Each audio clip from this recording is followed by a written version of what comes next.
Here we go. Hi, everybody, and welcome to the experience. And I have Shane Robinson here, and we're so excited to get to know you, Shane, and hear what a human being you are and hear about all the things that come with getting to know the you that you are. So, welcome, Shane. Thank you, Nora. Thanks for having me.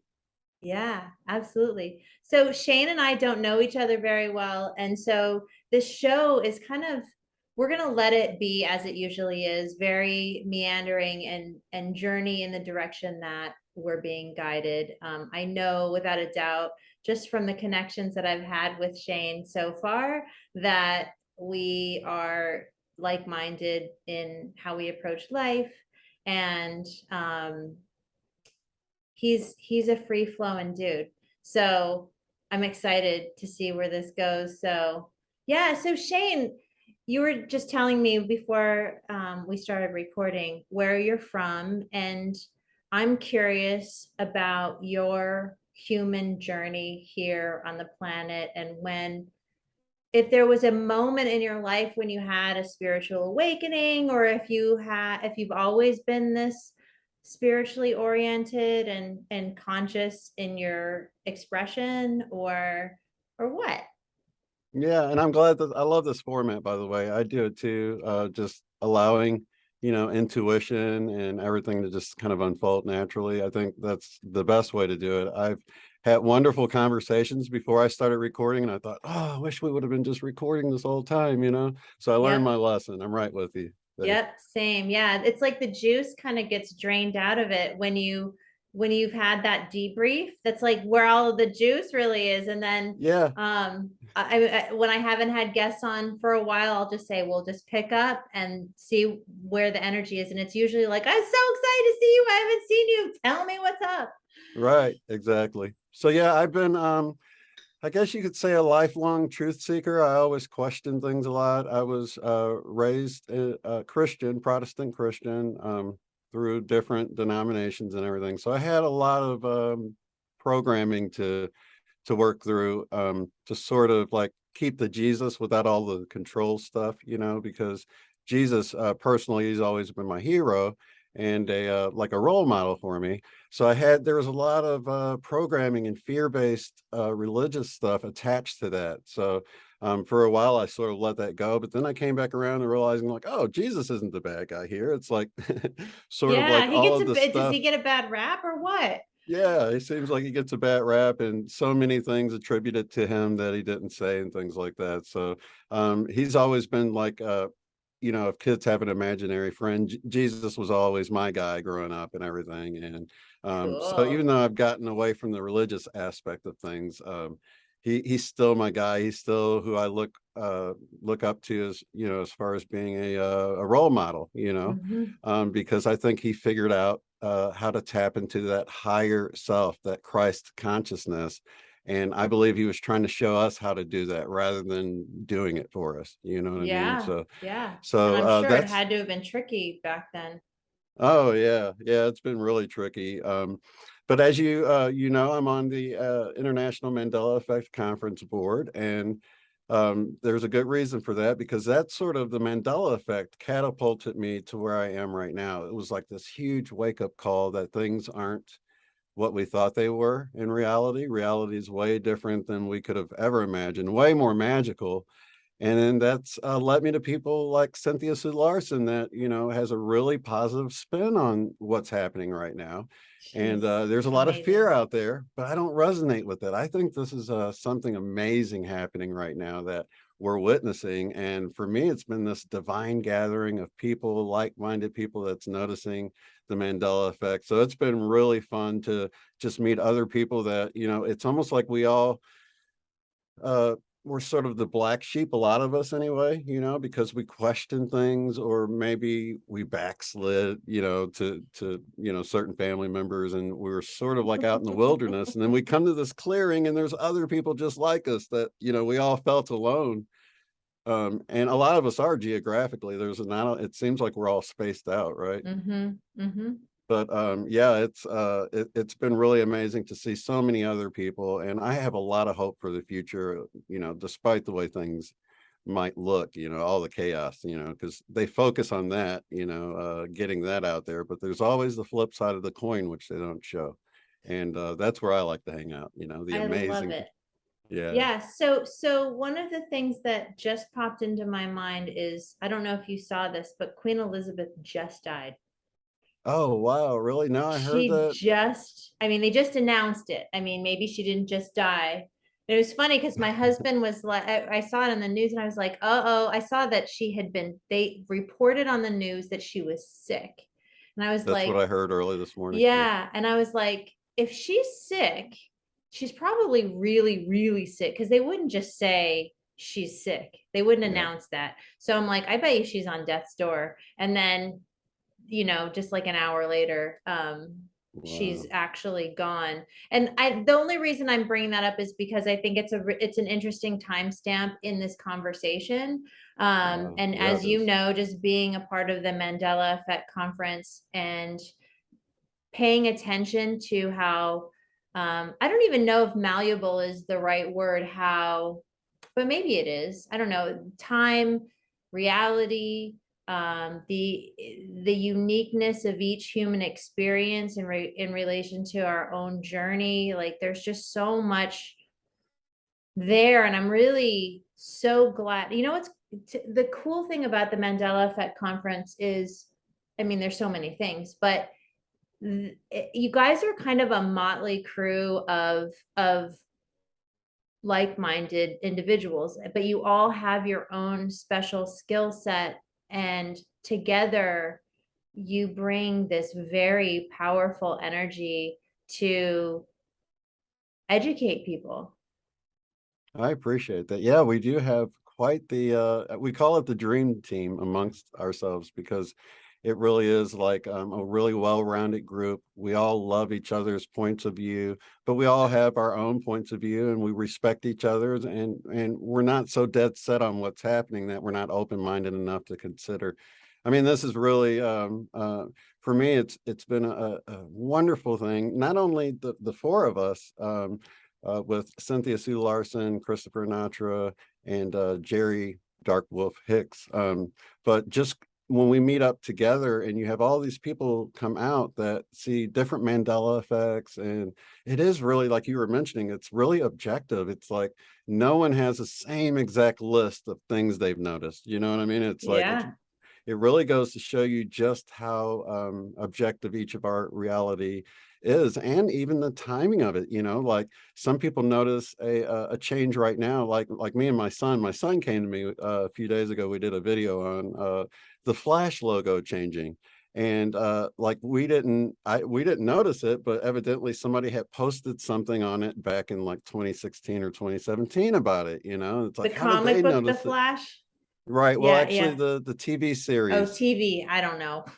Yeah, yeah, yeah. So they, and they all vary. The way the little lightning bolt looks. I won't ruin it. People can check that out. Oh, that's cool. I want to check Yeah, it but out. yeah. So, So I mean, I'm always amazed at, like, because Cynthia Sue has been following this forever. And I mean, and she has, I don't know, I just admire her so much. Her energy is so nonchalant, but so like, really? It's amazing, like she's just like, oh yeah.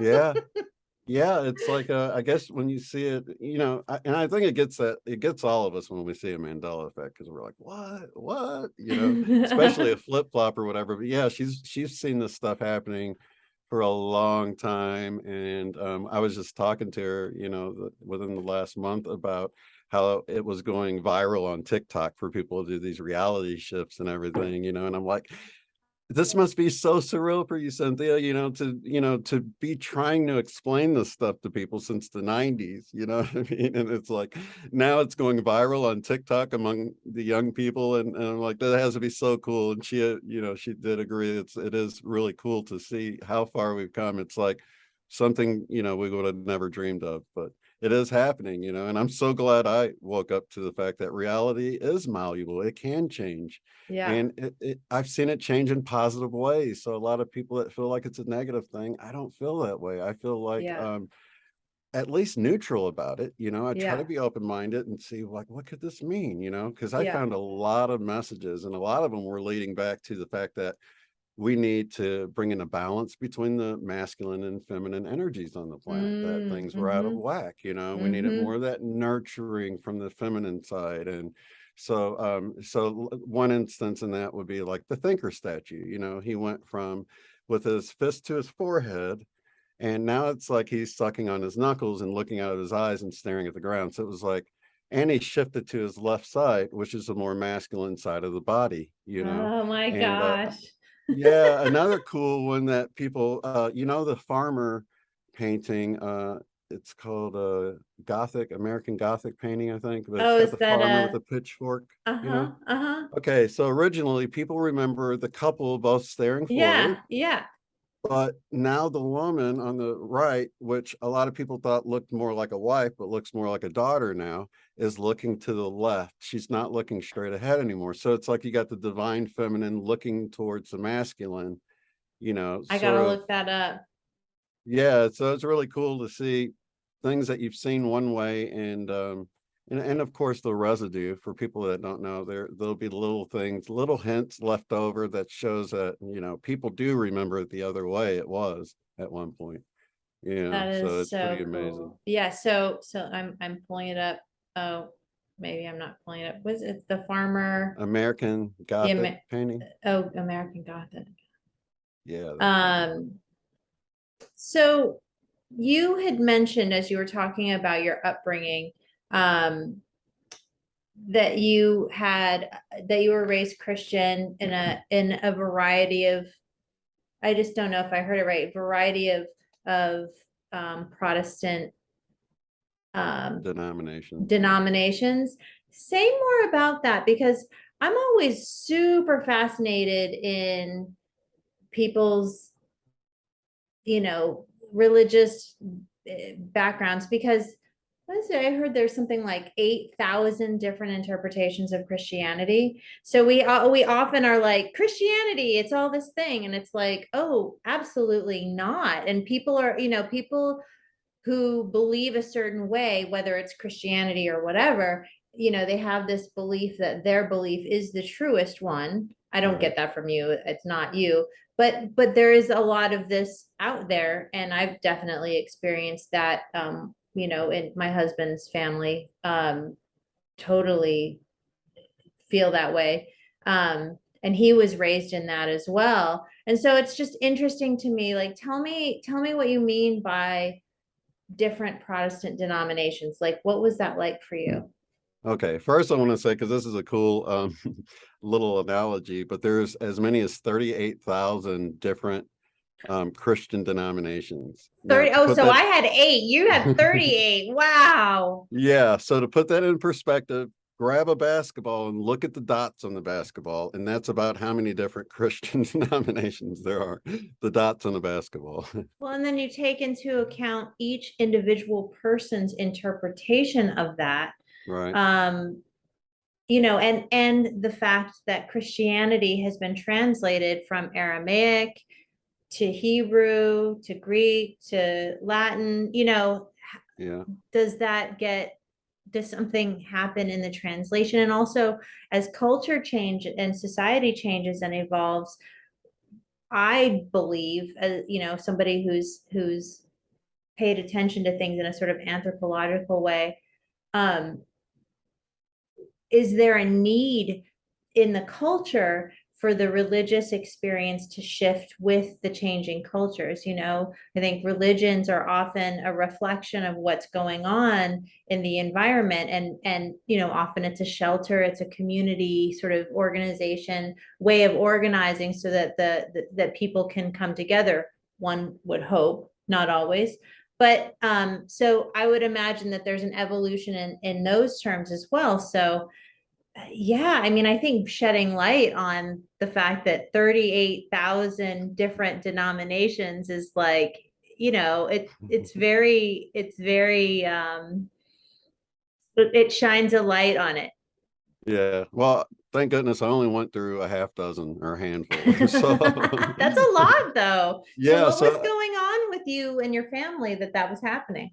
Well, for me, it wasn't until I got out of the family that I Mm. began to go around and try to like hone in on what was the most accurate of the Christian denominations, right? So I Mhm. was raised Holy Roller, Church of God in Christ, what do you call charismatic or Uh-huh. Pentecostal, Oh, that those was my types of husband churches. was in a Pentecostal church. Yeah, Yeah, that's wow. That's yeah, were they shouting. doing healing and speaking in tongues? Oh yeah, shouting, getting slain in the spirit, speaking in tongues, and all of that stuff. So yeah, it was really exciting, most of the time, anyway. And it was always like, "Let the Holy Spirit flow. Let's get it exciting."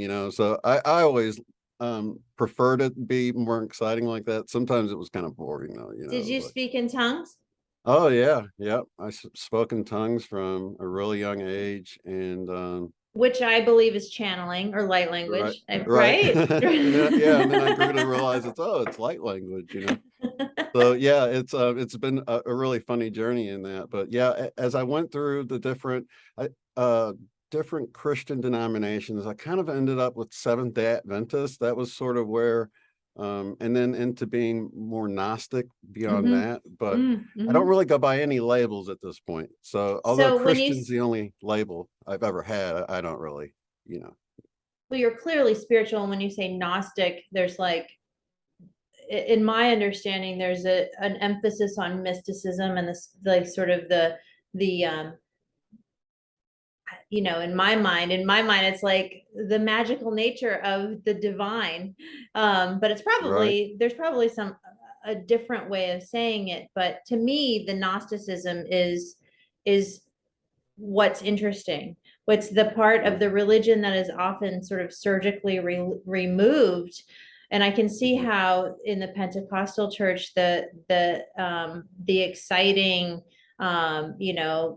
energy of what's flowing through could be a real turn on for it's like, and I've heard people say like they like it because you can really feel the energy of Christ moving through, the Yeah. church. And I didn't know. I thought you had Mhm. to go there to get that. And Uh-huh. then I realized later on that, it was whatever that energy or force is wasn't just confined to, the church or whatever. So, Yeah. What yeah, was that like for you?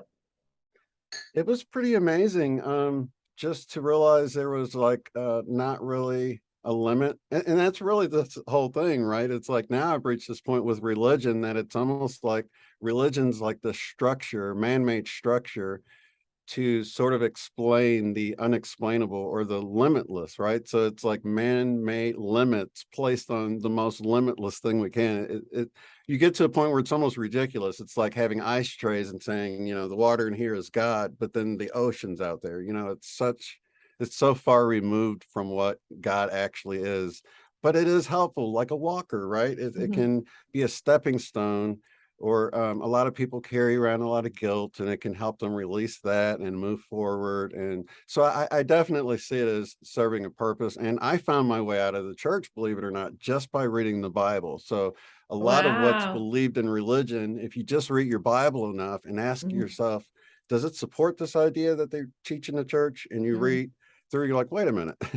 That's not even like, if that's the most important thing, the whole Mhm. blood sacrifice and things like that. Mhm. It's like, why didn't Jesus say it? Mhm. Mhm. Wouldn't he have like harped on it and said he was like, sell all your stuff and follow me? And, it's all about how you treat people and more of the golden rule type stuff than it was, the sacrificial lamb, you know what I mean? Mhm. Um, Mhm. so, so yeah, for me, it's been like a huge wake up call, and it's hard to let go of that stuff. Mm.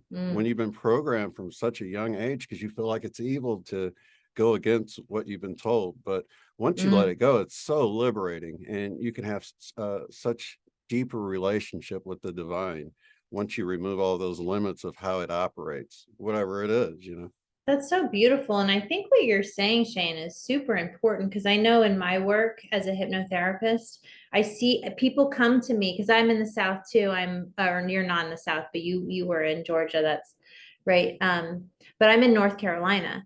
And there are a lot of people that come to me kind of desperate for having access to what they feel is beckoning them into a greater realm of divine, and then they feel very limited within the structure that they've been given within religion. And I love what you say about it's like a walker, like it supports a very structured interpretation. It's almost like when you're ready to graduate, you can move into more, you can expand into more. And that sounds very positive and loving and compassionate. And um, so I think what's interesting is we're at a time right now where I think there's a lot of religiosity playing out. Like it's not even just religion, it's like belief systems. You must believe this in this very particular way and express in this way. And then here is this counterbalance where people are like, yeah, you can believe whatever you want because it doesn't have any real, like, it's your belief. You get to have it. It's your unique experience. And that it's interesting to just observe. I don't know, where it's all heading. I like being a part of supporting people having deeper expansion into knowing themselves, being connected with divine, having what they need in order to move forward in their human experience. But I love the way you put that. Well, that actually goes, so thank you. That actually goes back to how I consider myself more of a Gnostic, in just the truest sense of the word as a descriptive term, not really a religion or a denomination, right? So Mhm. I just feel like there's definitely something out there that communicates and has this open relationship. And I feel like it's all a unique journey for each individual person. And like you were just saying, it's not one road. It's like our unique experiences take us on a unique journey. And the divine is always there, beckoning for us to, move further and further along our path. And, other people come along and we can help them on their path wherever they are. And, I'm a hypnotherapist therapist too. So, Oh, like you're saying, you cool. have to really get into people's where they're at in their journey, and it has to be, sort of easy for you to like let go of your idea of whatever the world is and sort of just ride along with them wherever For they're at sure. and not For try to sure. convince them or anything. Just be where they're at in their, where they're at in their journey, and then, take their hand and sort of walk them through. So I can tell that, that's an important aspect of that. So it's good that you're open minded. Oh, That makes, yeah. Client yeah, centered all the way. Well, and what's funny is the word gnosis is in hypnosis. It's a part right, of, yeah. so and I'm right there with you. I mean, the experience of witnessing people go through their journey is so beautiful,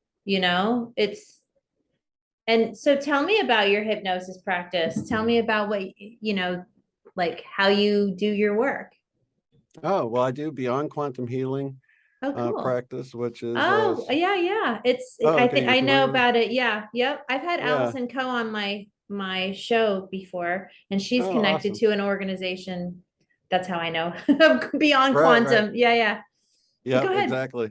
So that's basically it. And I love it as a tool because it helps people to go within, especially now when you got so much information out there. And and then like we were just talking about, everyone's journey is so unique. So you might be tuned into a channeling that might not quite fit you, and then we talk about what resonates or whatever, but it's just always better to go within. It's like, Yeah.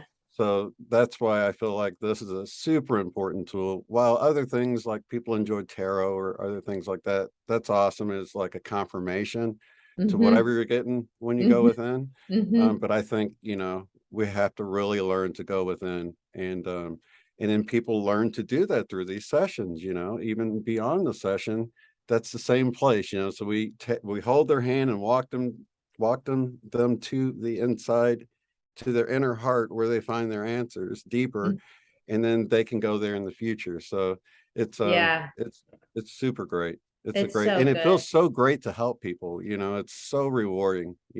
Yeah, and so many people, I'd imagine this happens with you too, is that so many people are looking for deeper answers than what they know how to access on their own. It's like, Exactly. and the way I like to look at it is, we have capacity. We have a technology within us that is kind of latent and unused. And it's really just accessing our deeper consciousness, which is we're wired for, we're wired to do Yeah. it. We just don't. It's like having a Ferrari, but we're just using the sort of like, the Yugo version of it. Like Right. we're just using the sort of analog basic aspect of it. And I don't know if this happens to you where people are wanting to have a deeper understanding of what you do, but they're not ready to sort of go into a place of trust that there is more beyond, or people have the belief that there is nothing, that there's nothing divine going on here. I'm just curious if that like that ever happens to you. Oh, absolutely. There is really a range that people can, go and access, like peeling away the layers of an onion, getting deeper and deeper. So it's not like you get there or you don't, but it's more like how deep do you get there? And that really is how much you can relax your body, and then your mind will follow that. So relaxing your mind and body, and we're all, for some of us, we're kind of control freaks. So it really can depend on the person we're dealing with or the mood we're in that day. So many different factors of why we might not be able to let go. It might be a party you're going to have that evening, and you just can't let go of your to-do list, right? Mm-hmm. Enough to relax your mind. So it might be something completely, unconnected with the session or whatever. So that's going to affect how deep someone can go and the level of information they can access. But I've been so amazed at how there is definitely a higher team at work helping out.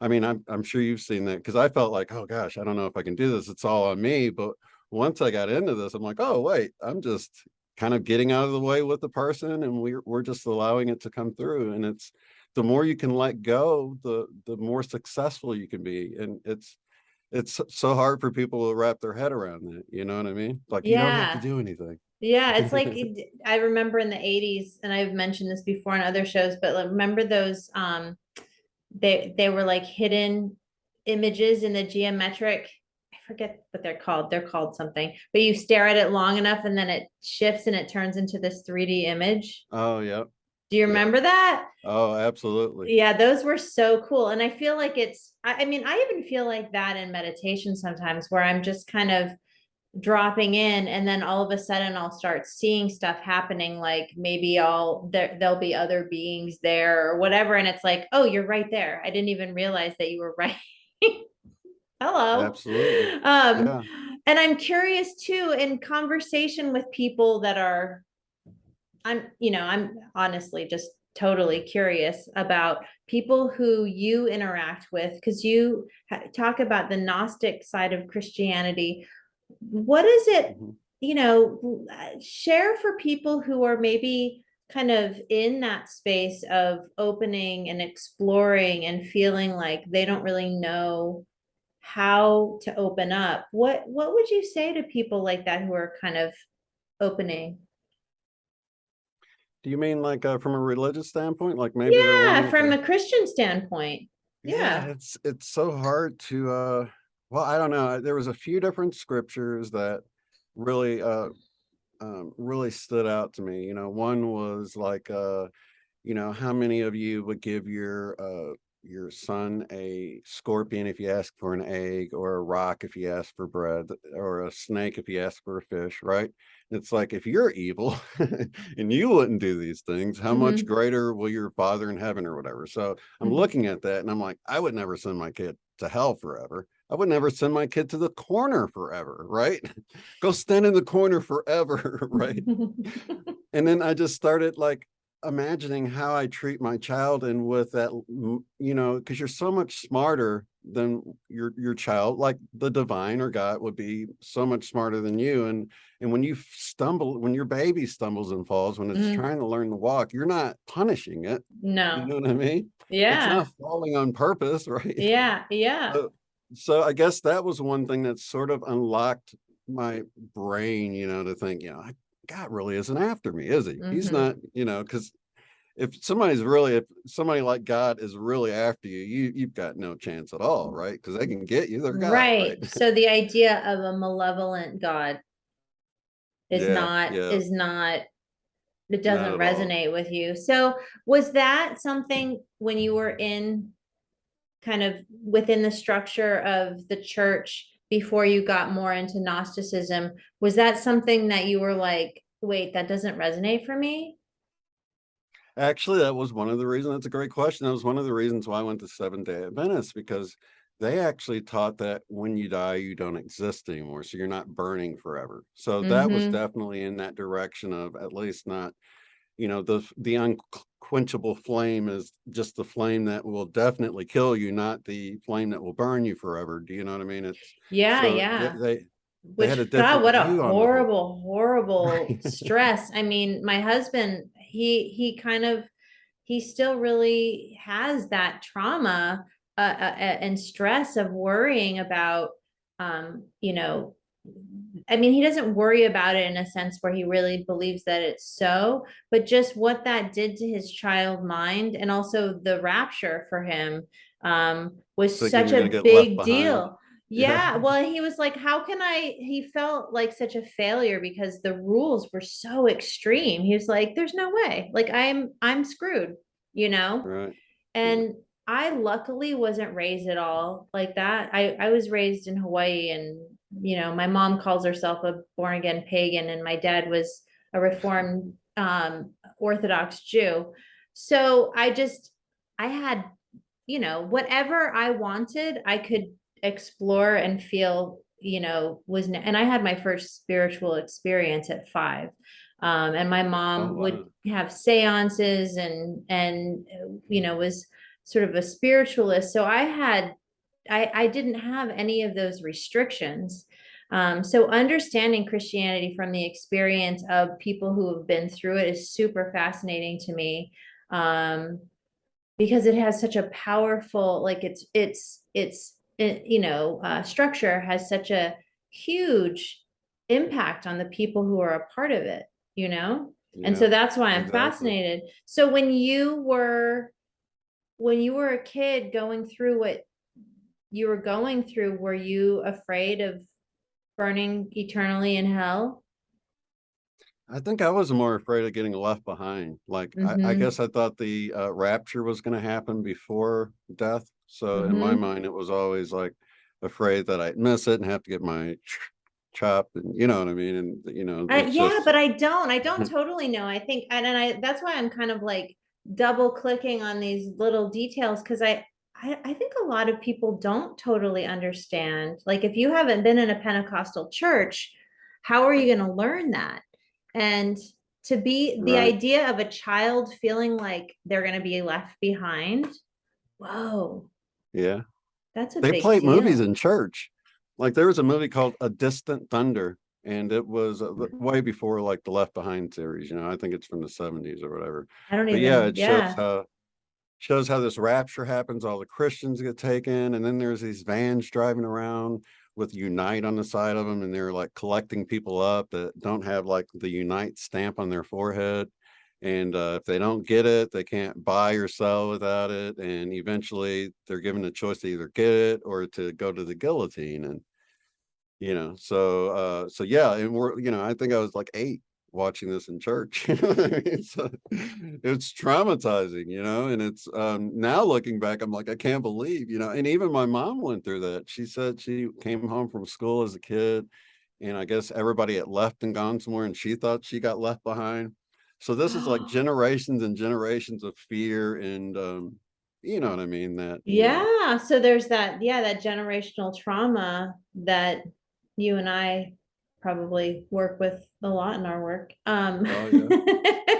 Um, but wow, thank you for sharing that. I am so fascinated by that because it helps me understand on a deeper level people who are like, it just seems like such a brave thing to come out of a structure that's like, this is the reality that we've given you. We're telling you this is the way that it is, and then you believe that God is the um creator of this structure. And so anything outside of it is not of God.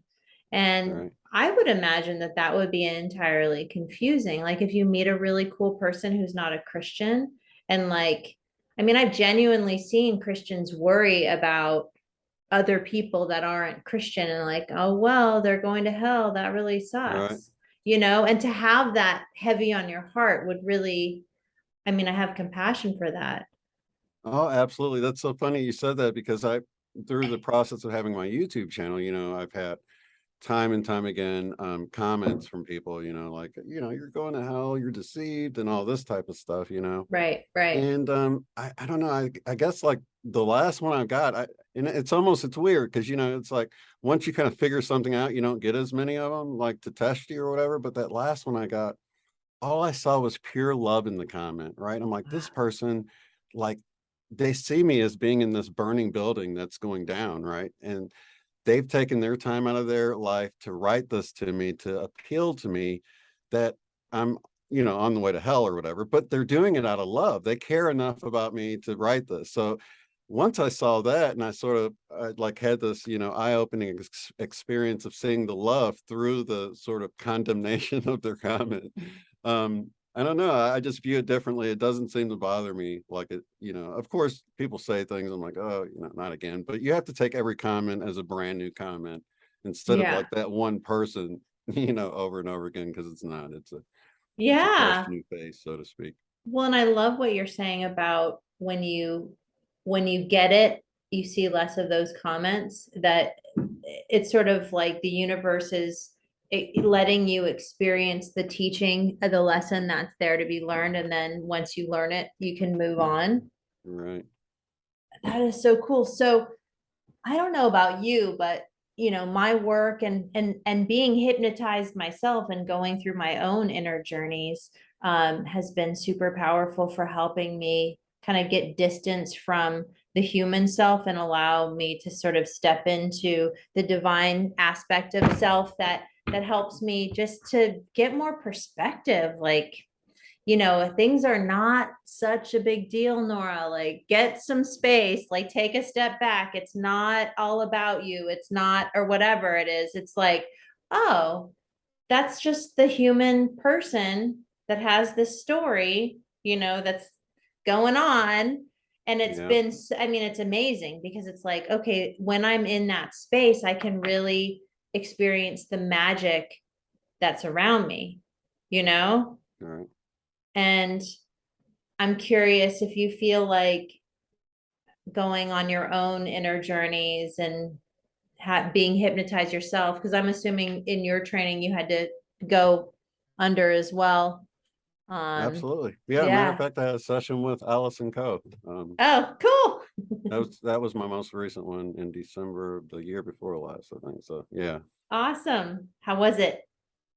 It's amazing. It's always amazing to be on the other side of it, but I was actually amazed at how much I feel like I get so much out of it from, the practitioner side of it. Hmm. I could have never imagined I'd get so much out of it. That's why I always tell people, I'm like, even if you don't want to do it, you should learn it, just to have it as a tool that you can use with your family members, just because it's guiding people within, but yeah, I'd say just from both sides of it, I've just learn to be in this deeper meditative state sort of all the time. I take deep breaths often and recenter Hmm. myself. And Hmm. then I'm learning that when I get triggered by things, a lot of times when you watch the news or, well, I don't really watch the news, but when I hear things, as I'm researching, The I hear news. things on alternative platforms, the real truth of what's going on. Things can get chaotic but I go and I rest, I sit with that, and I always see a higher purpose in it. Even right now, a lot of the censorship that we see has saved a lot of people from a lot of ugly things that they wouldn't want to see. So Mm. there's always this balancing that's happening. And we want so much for everybody to see everything and for the information to get out, but it's actually working out so perfectly right now when you can take a step back out of your own ego, and get this really comprehensive view of what's going on. And things are unfolding in such an amazing way. I would have thought we needed some kind of major catastrophe to accomplish what we've accomplished in such a short time, you know. So what do you tell me what you're seeing as the accomplishments in such a short period of time? Just the amount of people that's waking up to so many things going on. I know, like I was raised, I told you I was raised religious or Christian. My Mhm. mom was a minister, but her dad was a preacher, a pastor. So, you know, two generations. And my sister and her husband are pastors. So, Wow. yeah, so it's just going on and on and on. And so to just talking to my sister and her husband and how much they've been opened up to what's really going on in the deeper knowledge within the Bible. And like my sister just had like a Kundalini awakening a few weeks Oh, ago, and I'm like, what? wow. And it's just, you Wow. know, it was just mind blowing. And now she's talking to me about stuff. Our brother passed away last year, and he's been coming to her. You know, we were raised Wow. like that's evil, right? That's a Wow. demon pretending to be your loved one, or whatever, you know. Oh. But she knows it's him. She can feel the love, Yeah, yeah. and I even told her, he goes, you need to listen to Shane. He was right about a lot of stuff or something like that. So she's been like more open-minded about stuff and realizing that, you know, I'm not this evil guy anymore or whatever, you know, that, Oh my you know, gosh, how amazing for you to have sort of, it sounds like there's a coming home to your family, like they are getting you. yeah, That can be, it can be lonely, I think, for people who are just like, listen, you can believe what you believe, but I gotta believe what's coming through for me, and it feels really true and resonant. yeah. Yeah, and But that's an important part of it because, you know, so many people have family members and I tell them like, just give it time, you know, even like the mhm, Mandela effect. My wife didn't get it for the longest time. And I just, you know, just kept to myself about it and stuff. And then mhm. finally, you know, she was checking out Facebook posts about the Mandela effect and bringing them to me. So I always tell people, don't push it on people. Yeah. Just be there and be loving and be there. But you know, and maybe drop a hint every now and then, but because I like to do that anyway. But yeah, you know, just don't drill them all the time. You know, Yeah, just well, give them that'll some just time. keep them closed, Yeah, like just yeah, sort of, exactly. it is such an interesting time. And I mean, to me, it's like, it's so much more fun too. And as Yeah. humans, I mean, the type of hypnotherapy that I do, I was trained through the Newton Institute. So, I do life between lives hypnosis, along with, you know, clinical stuff too. Um, but journeying into the spirit realm and accessing our soul awareness, and then having, I mean, just having a recollection, having a visceral experience with connecting with my soul knowledge, to me Hmm. it's so freeing, because it's like, it reminds me that I first of all wanted to be here, that I wasn't worried about it, like I wasn't Hmm. stressed out about what was going to happen on earth, that I knew that earth is a gritty physical experience, that I wanted to have a physical experience. I wanted to come into a physical body for all the beautiful things that come with it. Just like eating food, swimming in the ocean, all Right. the beautiful things, hugs, running, Yeah. all of those things. And yes, the challenges that humans experience in the human world is it's magnificent that we have the It's exciting. opportunity, yeah, Yeah. to play in that space. It's like, I'm going in, Right. catch you on the flip side. And the way that we can literally bring in support, not only from our team, but from ourselves, like the more full version of ourselves, that's like, okay, honey, you're getting way too tangled up in your shoestrings, just like take a deep breath, take a Right. nap, like Yeah, have a hot bath, and you're gonna be just fine. um exactly. yeah, yeah. So what do you hope to what is your next year sort of feeling like, in terms of what's unfolding for you? What's your future looking like, Shane?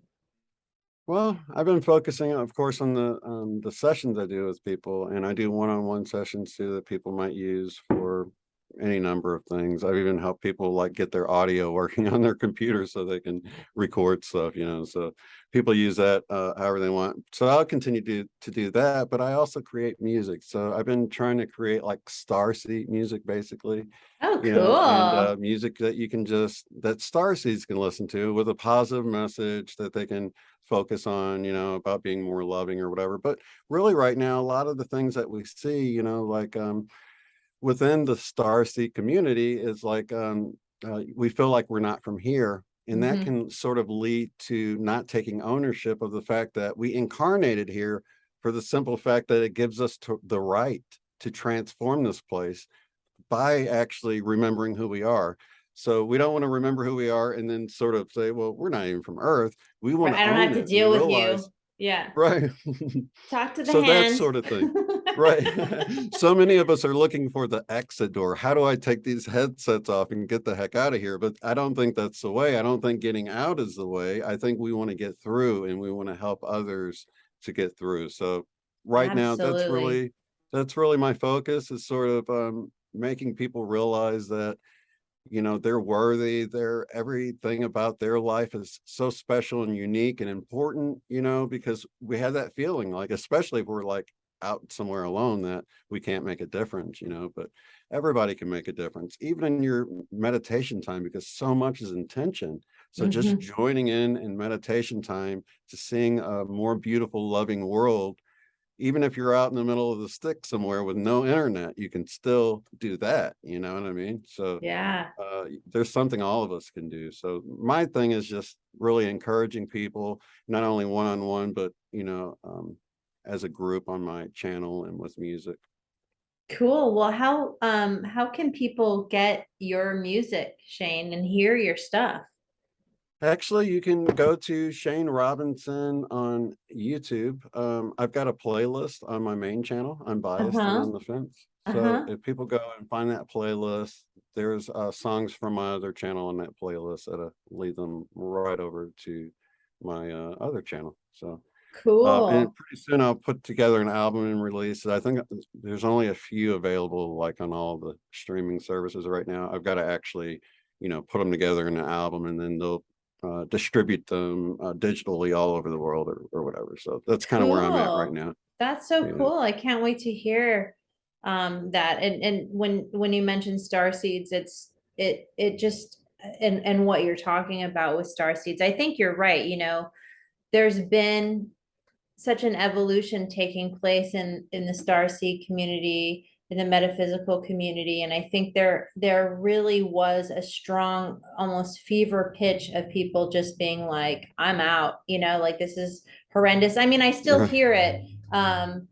This I hear this a lot too. I mean, probably this was closer to 2012, around there, but like, this is my last incarnation, like I am not coming here, or I am not of this earth and stuff, and I'm like, well, okay, but how does that serve you? And I mean, I'm all about like, okay, well, how can we shift this?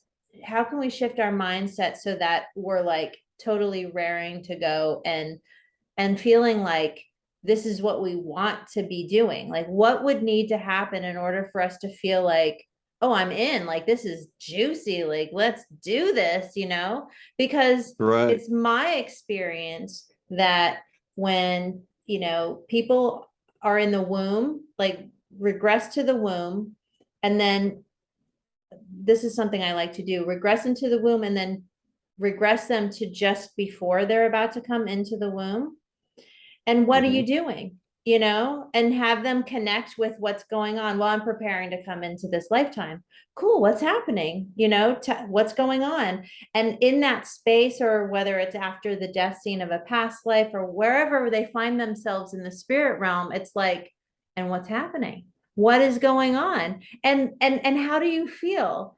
Yeah. I mean, a lot of times there's a little trepidation. I'm feeling a little anxious. My team is sort of giving me my final pep talk before I go in.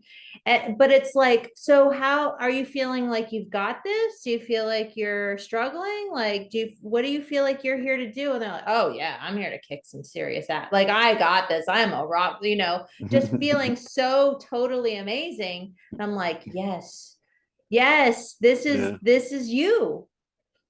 Yeah, it's so funny because Allison Coe took me back to that moment, and I actually cracked a joke. I'm like, I think I'm gonna remember. I think I'm gonna remember this. That was like the last thing. And you did. You brought it Yeah, back. Yeah. yeah. And so So did you, were you it's able to crazy. connect with what your purpose was? Oh, totally. Yeah, I'm totally here as what they call a wanderer, a starseed, a volunteer, any number of titles they Terms. have for Uh-huh. people. Uh-huh. Yeah, to sort of help awaken everyone, to wake ourselves up, and Way then sort of shower. remind everyone else. Yeah. Yeah. Like You know you can what's do this interesting? too. Yeah. One of my and this totally brought me to tears when I realized this, but when I came across the Mandela effect and people were talking about Berenstain Bears, I was thinking of my childhood book. And I'm like, man, it was Milton the Early Riser. So I went and found that book. And it's about this panda bear, right? That's white and black. I Aw. was multiracial too. So white and black, biracial. And and he woke up before everyone. He's like running around like crazy trying to wake up all the other animals, and this was like my favorite book before I even went to school. Like Aw. my mom's reading me this when I'm like 5, right? And I'm like, what are the chances that I think back at Wow. this book, I look it up and it's all about this bear that wakes up and he's trying to wake everyone else up. Oh, that So is so precious. So it's like, little seeds planted yeah, along the way. little or even reminders, right, along the way, like this is what you're here to do. Yeah, That's a really precious memory. that's amazing, huh? Yeah, yeah. And I think we Um, have a lot of those, people yeah. have a lot of those if they just think back and they're like, wait a minute, I had another instance where I had a song playing in my head in the morning. I was just watching the sunrise and it was Olivia Newton-John's Magic. And Uh, it took me a second to remember or figure out what song it was, but I like looked it up on YouTube and I listened to it, and it was another one of those moments. I'm reading the lyrics and tears just streaming down my face because it was like a message to me in that very moment, oh my you God, I have know. the chills. I totally had that with the whole Xanadu movie. Like Oh and yeah. yeah, yeah, like when I saw Xanadu, I don't know, are we similar? How old are you? 74. I'm 48 now. I was born in Oh, 74. I'm like, you are not 74. I was born in 72. So I just turned Oh, 50. okay. So we're pretty similar ages. And Yeah. I really like I cried when I heard, like, we got the album. I saw the movie Xanadu, and I was super big into roller skating at the time, like Yeah. most kids were. And then I cried too, like because it was like it spoke directly to my soul. hmm That's so cool we have that in Yeah. common. Oh my I even had a gosh. moment of meditation, like within the last few weeks because Olivia Newton-John had passed away. And I saw this warm welcoming for her on the other side, Oh like all yeah, of our loved I didn't ones. grieve at all. I was like, oh, she's so like she is good. Well, I know she had Yeah. been like going through, human stuff that caused her to pass. And um yeah, I mean something happened in Xanadu like that. I mean, was it her soul that came through in that or what? But there was just like this super strong admiration for her soul. Yeah.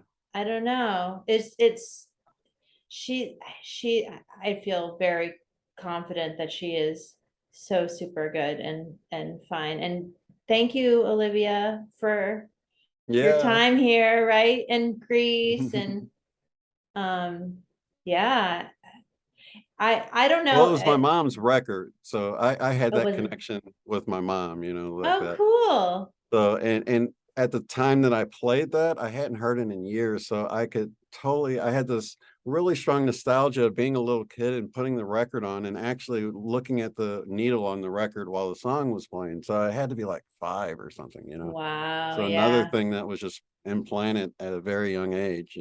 Well, you have a good memory. Not a lot of kids remember when they were really young. I mean, they remember, as you know, Yeah, from a hypnotic level, it's all there. But yeah, you do. I remember these hallmark moments of just like, this is important to remember. This is important to remember. Like, remember yeah. this. What's your sign? I am Aries, I believe. You're an March Aries. 30th. Okay. I'm a Yeah. I'm a Taurus.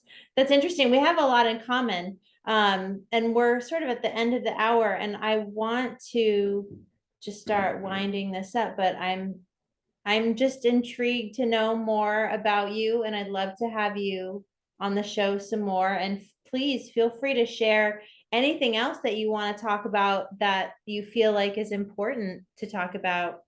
We can continue talking about Xanadu. No, well, I think that's just to sort of restate what I was saying about everyone realizing that, we all have an important role to play and that we Mhm. all are worthy. And Mhm. sometimes we let our ego get in the way the other direction, right? Like we don't feel like we're worthy, or to feel worthy is sort of pumping up our ego, right? Mhm. Mhm. So a lot of us can go that route, and then a lot of us can get caught up with because it's almost like we've got this battle going on, right? And it can be directed at empathic people. Um, and sort of target them in the way. So we have to be careful not to get caught in any of these traps as well. So really at the end of the day, going within and trusting your heart for, Mhm. to make your choices and making choices out of love instead of fear is Mm. probably the hugest thing we can take away that sort of applies at any situation, right?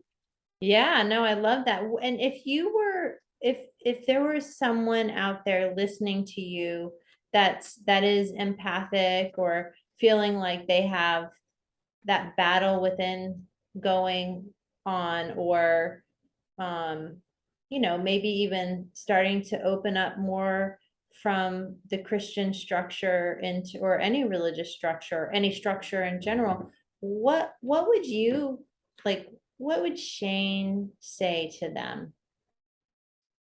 I would first off say, especially for Christians, it feels like I was just saying earlier, like people are in this burning building, and if you don't go tell them, nobody's going to tell them. Do Sort of you getting mean away from about the proselytization, like where you yeah, have to, uh-huh, right. yeah, But we can yeah, carry some of that, even if we move away from the religious side of that, we can still carry that sort of idea along with us. This idea that if we don't save a certain person or something, even in our new way of viewing, I mean, you mhm, might get out of religion, right? And then you feel like right. I got to save everybody from Christianity. It's wrong, and Or so you convince, right? right, Like the onus is on them to do all of the like convincing of other people that this is the right way, or else you're right, in trouble. You're right. you aren't on the right path. I've got to teach you. I've got to show you. It's a huge So responsibility. it really is, but and I'm sure you've seen this too in your practice that everyone has a whole team of people helping them, and you're not going to go and save somebody more than their own team is going to help them. So the best thing you can do is really love them, and if you do say something to them that helps them, it's probably going to be in between the things you plan to tell them, the things you don't even realize that are going to plant that seed. So if you just stay in that loving frame of mind, you'll find that what you're supposed to say will more naturally come through rather than you feeling like you need to debate it or something like that, because that's Right, like actually hammer it in. right. That's so beautiful, and it's so true. And I notice with people who are evolving in their spirituality and trust, there's this huge, like, faith has to shift more from the belief that like my Bible is my manual and I have to follow it to the T, and through that Christ is leading me, and or whatever your religious denomination is, the text or whatever that is there's like a rigid adherence, but then there's this shift to what I call sovereignty, like a self sovereignty, where it's like you have to know what your truth is before you can really calibrate to anyone else's truth. It's like, how do you know that that person's truth, as we talk about the subjectivity of reality, it's like if that person is telling me something but I don't know what my own truth is, how can I know that theirs is true?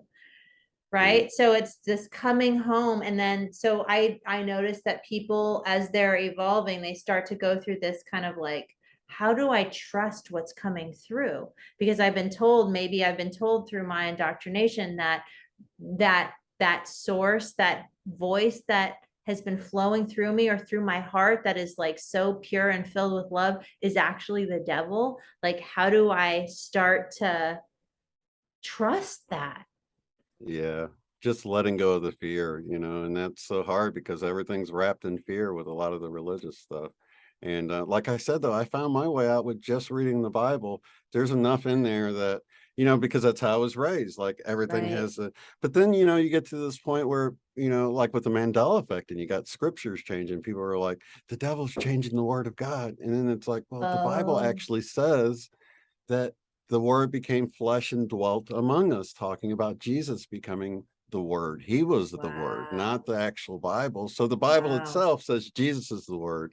But Mm, you take that a step further, and I believe that a lot of what they talk about in the New Age community or even in the church about an ascension or mhm, a rapture, we're all mhm, talking about this lifting up of human consciousness. And the mhm. return of Christ, I believe, is the return of the Christ consciousness that we all have access to now.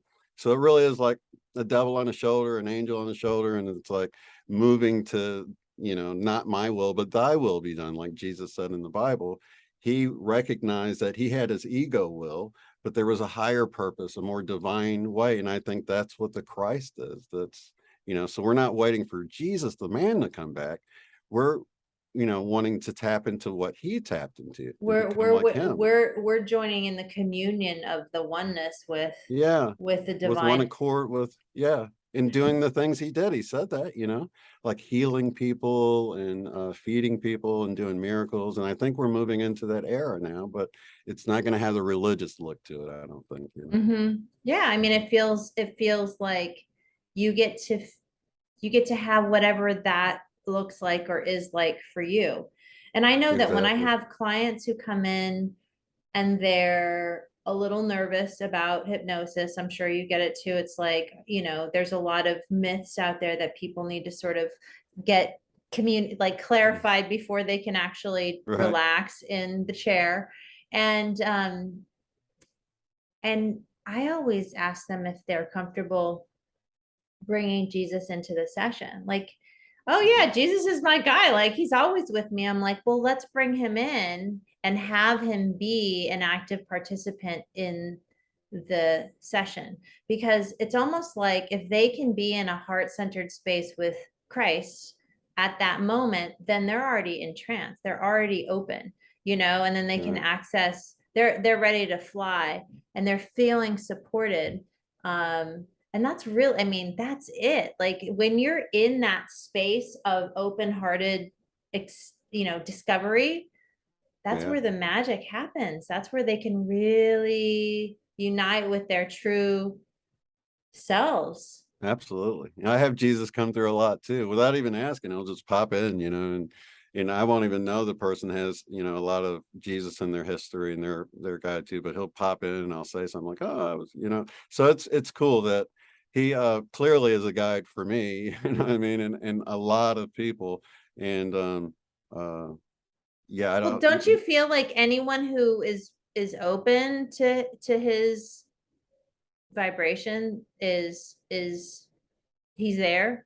oh, absolutely. Yeah. Yeah. Because It is I part of that oneness of that higher Christ consciousness. Yeah, because I That's why wasn't we're all raised with connected that. that way. Yeah, I Right. wasn't raised with it. And I remember when we were moving from California to North Carolina, and I was sort of making a note in my head, like, I need to come to a place where I have an understanding of even how I talk about Jesus, because it's such a huge part of the Southern realm. Hmm. That I just hadn't thought very much about Jesus. And my upbringing was like just not very, it wasn't at all in keeping with the religious points of view here. So I remember talking to a friend and just about how cool Jesus was. And I was like, I love that. Like Yeah. and there was a song I think in the 80s called Jesus Was a Way Cool Dude. I don't know if you ever heard I it. heard Jesus is just all right with me, but that might be a Yeah, little there's older that too. one too. Yeah. But like we have legions of beings who are here to support us. This is not, this is my belief anyway. This isn't something that is taken lightly, that we're here living this human experience. We're not just like tossed into the human experience and just like, okay, swim. We are Right. like, we're here. Give us our marching orders. Let us help you Yep. out. Like, let's go big here if you want to, or not. You could Yeah. also, phone it in or not show up. I mean, I have enough access to my past lives to know. I mean, even my guides were like, yeah, you're on the slow train. um, and I mean, if you're infinite, what's wrong with that, Right. Like we can evolve as fast or as slow as we want. But in this life, that is super interesting and important to me, like being of the light. Yeah, It's absolutely. fun. That's what's fun It to is. me. It's an adventure. And I always encourage people to look at it as a game because, it worked for jobs that I had that were boring. I mean, you just turn it into a game, see how much you can get done or whatever. But once you realize like you're here on purpose and there is a purpose for your life, you can really turn it into a game and make it an adventure, really, Yeah. and have a lot of fun with it. Do you have a favorite game? Hmm. I play Valorant with my kids right now, but we played Fortnite and things like that in the past and way back Halo. Oh, is that way back? I mean, I am so illiterate when it comes to video games, but my kids are super into it. And I do think about the game analogy, or oh, it's an interesting question for you too. And I want to respect your time because we're going over a little. Just Oh, holler we're at good. We're me. good. Um, the simulation point of view, that this is a simulation. What's your take on that? Gosh, I think it's kind of like timelines. It's like, I think it can be helpful to describe something, but I don't really think we're in like a computer or anything. I think it would be Mm-hmm. similar to maybe a consciousness driven game Mm-hmm. or thought. I don't want to say simulation because it sounds like it's like preparing you, like, when you go to fly a jet, you get in the simulator Right. and it's sort of practice for something else. So I think Oh we're in yeah, the yeah. game. I think we're Uh-huh. actually in the main game, if you will. Yeah. Yeah. But I don't think it's nearly as serious as some people think from one aspect, because we don't really die. We do move on and we Mhm. can accomplish things in multiple lives. And so from that idea of seeing it like a simulation, you can break it all the way down to like Pac-Man, right? Mhm. The Pac-Man game with the little guy, and you're the little guy moving around, and you feel like you're trapped in this maze of life, right? But you don't realize you die over and over again, and the player playing that game can die 1,000 times, in a day, but it doesn't, really affect him. He just learns or has an experience and grows from all of that dying. But Mhm. if you're Pac-Man, you're like, what's going on? I'm trapped in this maze. I keep dying over and over again, and nothing's being gained. I don't remember anything or whatever. So it's like, what point of view do we have? And I think we're in like a consciousness dream, if you will. Mhm. Sort of like when we go to sleep. So I think on some level, it's like we're a thought of God, you know, like a long drawn out thought, daydream of God, something along those That's lines. beautiful. I love that. I think what's really fun about that too is it just makes life, to have a perspective like that, it makes life more fun and doable Yeah. and more possible, without limitation. And another thing, I mean, this is probably silly to be asking at this time because we're already way into it, but I'm curious, as a biracial, how do you say, what's your preference? Someone who's I don't get offended. People in will say in Hawaii, mixed in or Hawaii they say mulatto or hapa. right. Hapa. They say hapa in Hawaii, like you have hapa is half half. I think it's probably Japanese. So Well, my so mom you, called me Heinz 57 variety. well, I think it's interesting. I mean, I'm just curious from the point of view of all of the dynamics that are playing out in the game, if you will. Hmm. There's this, I mean, because we're talking a lot about love and living these experiences from a higher perspective. And I guess I'm just curious. I mean, your experience must be very specific, having one white parent and one black parent. Oh, Um, absolutely. you One know, and Democrat, one Republican. oh, really? Yeah, so even though I'm like unbiased and on the fence now, that's really been sort of, growing up, even with politics, never really getting into, just more getting into why they both viewed how they viewed, and like my mom viewed things from more of a religious standpoint, and she couldn't vote for somebody that supported this for, because of her spiritual reasons. And then my So dad she was more was the practical. conservative.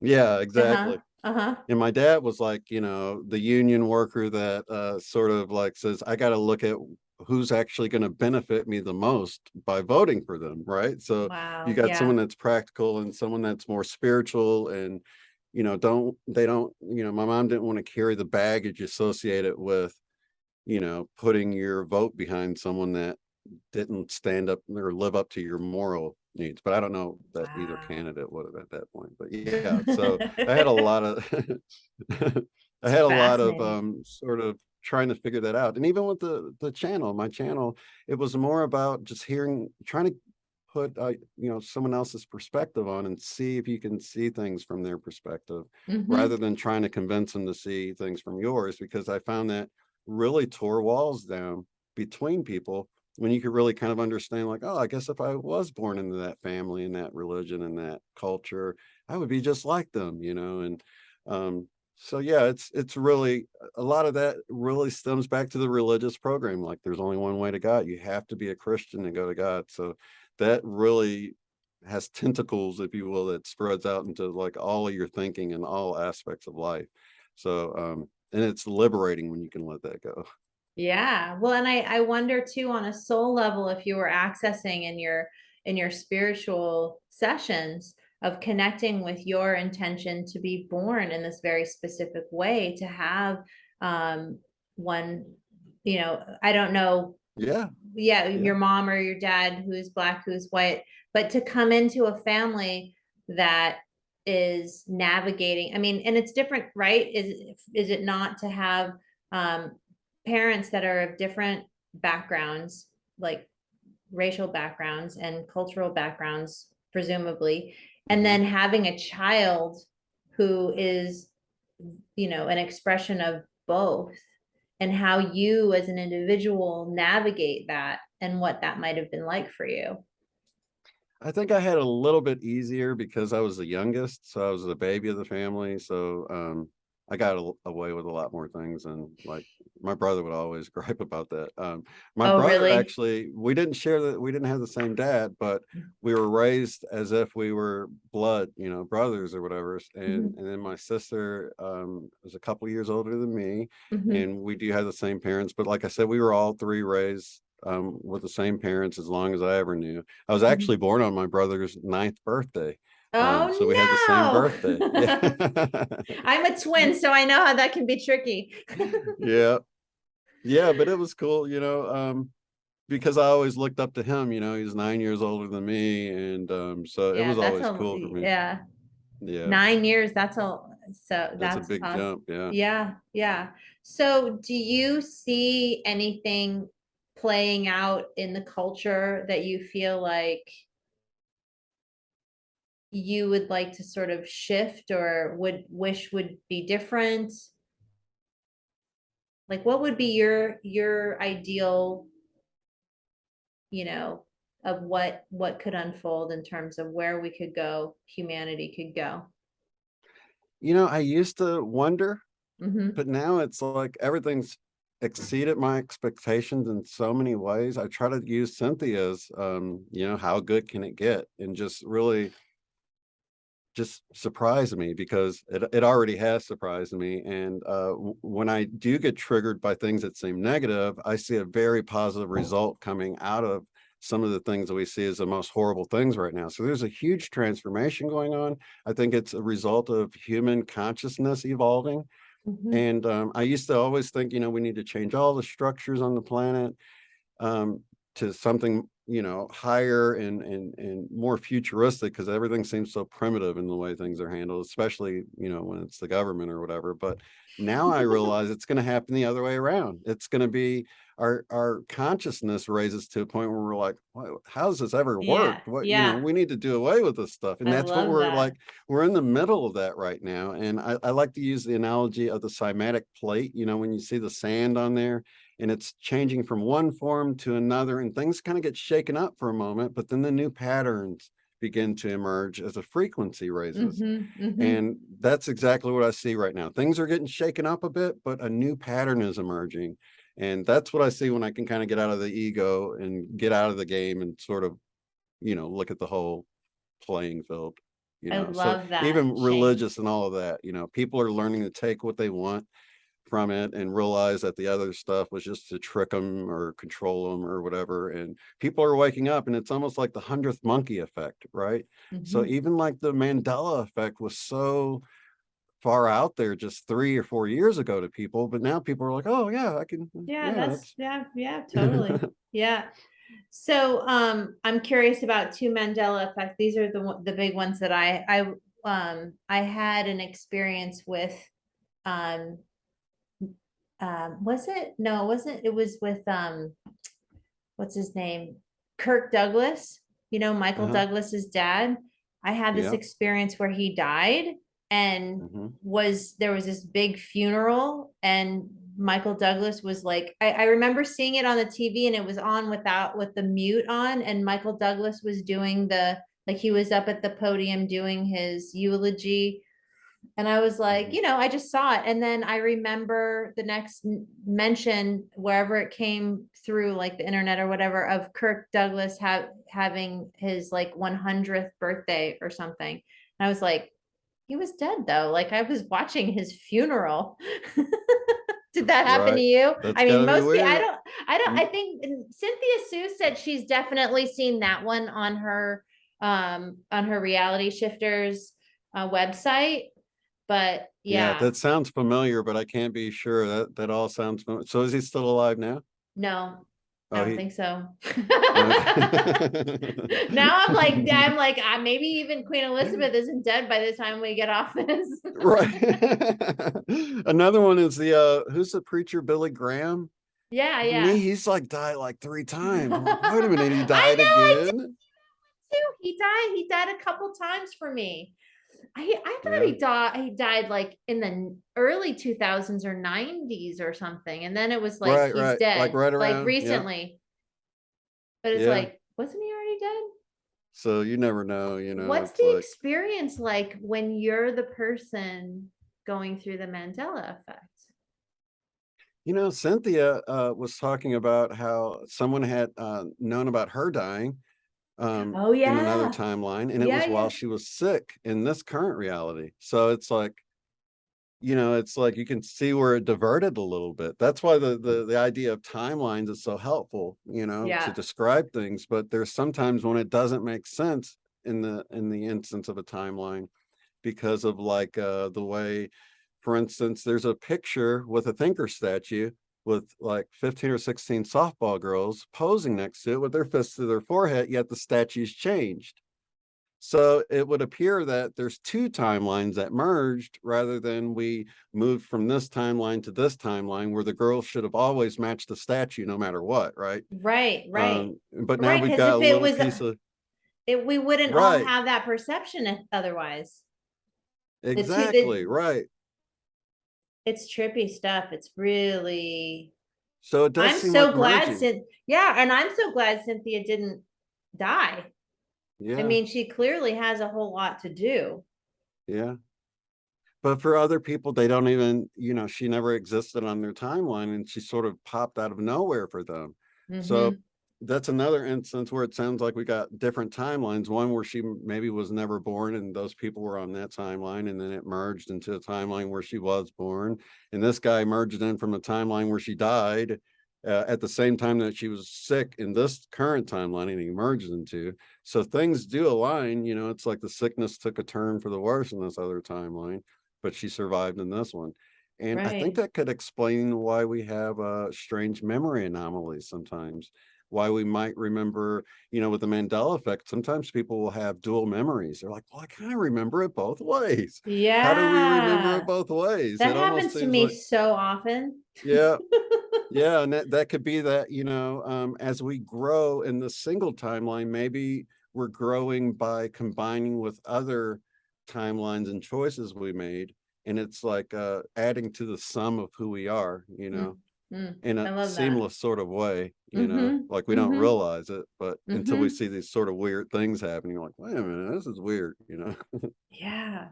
How weird can it get?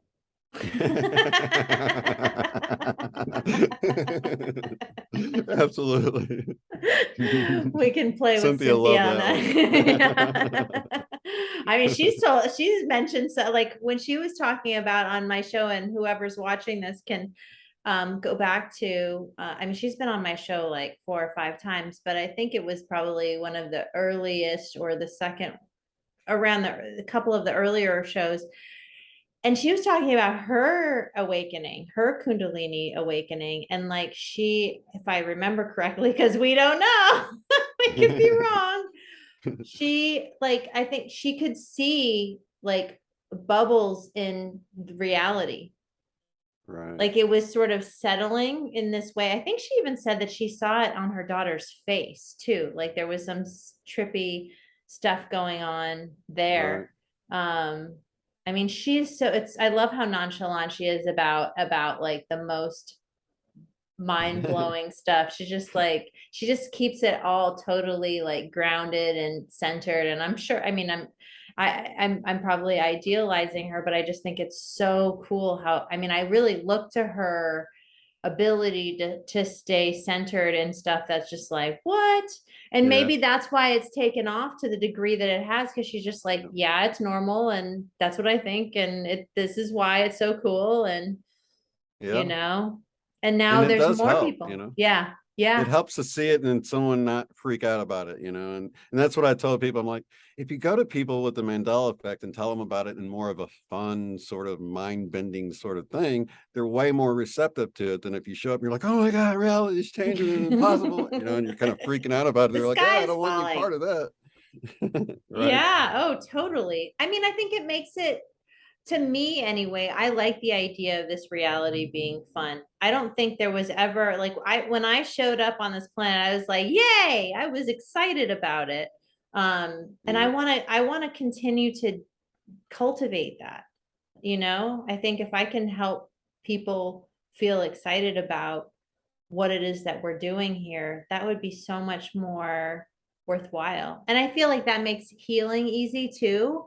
Yeah. When, I try to do that in my work, and I mean, maybe not everybody is here because they want to have fun, but I certainly am.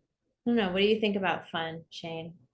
Oh, I'm definitely in it for the fun and the adventure of it all. And I can totally see why I'm here. And I don't see myself saying this is my life. At one time, I said that, by the Oh, way. yeah? Like, You're I'm one not of coming them, back to this huh? godforsaken place, right? Yeah, I was one of Was it those. But around 2012? actually, it was probably 2017 when I, first started seeing the Mandela. Well, right before the Mandela effect. So that sort of shifted me out of that dark night of the Mm, soul time in my life mm, when mm. everything seemed so meaningless and It was hard purposeless. it's hard. It can be really hard. I mean, it Yeah. still is. I mean, my 13-year-old is really going through it. He has got gut issues, and we were talking about it.